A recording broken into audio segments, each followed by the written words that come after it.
بسم اللہ الرحمن الرحیم۔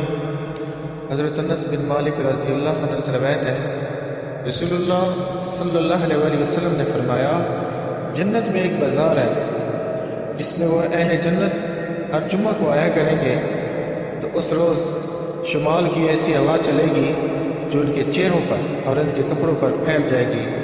وہ حسن اور زینت میں اور بڑھ جائیں گے۔ وہ اپنے گھر والوں کے پاس واپس آئیں گے تو وہ بھی حسن و جمال میں اور بڑھ گئے ہوں گے۔ ان کے گھر والے ان سے کہیں گے، اللہ کی قسم، ہمارے ہاں سے جانے کے بعد تمہارا حسن و جمال اور بڑھ گیا ہے۔ وہ کہیں گے، اور تم بھی، اللہ کی قسم، ہمارے پیچھے تم بھی اور زیادہ خوبصورت اور حسین ہو گئے۔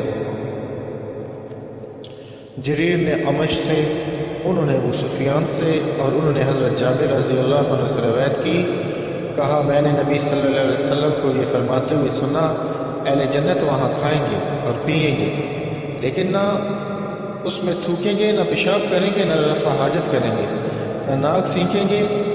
انہوں نے صحابہ نے پوچھا، پھر ان کے کھانے کا کیا بنے گا؟ آپ صلی اللہ علیہ وسلم نے فرمایا، ایک ڈکار آئے گی اور کستوری کے پسینے کی طرح پسینہ آئے گا۔ ان کو تسبیح اور حمد کے نغمے اسی طرح فطرت کے اندر الہام کر دیے جائیں گے، جس طرح سانس کو الہام کر کے ان کی فطرت میں شامل کر دیا جاتا ہے۔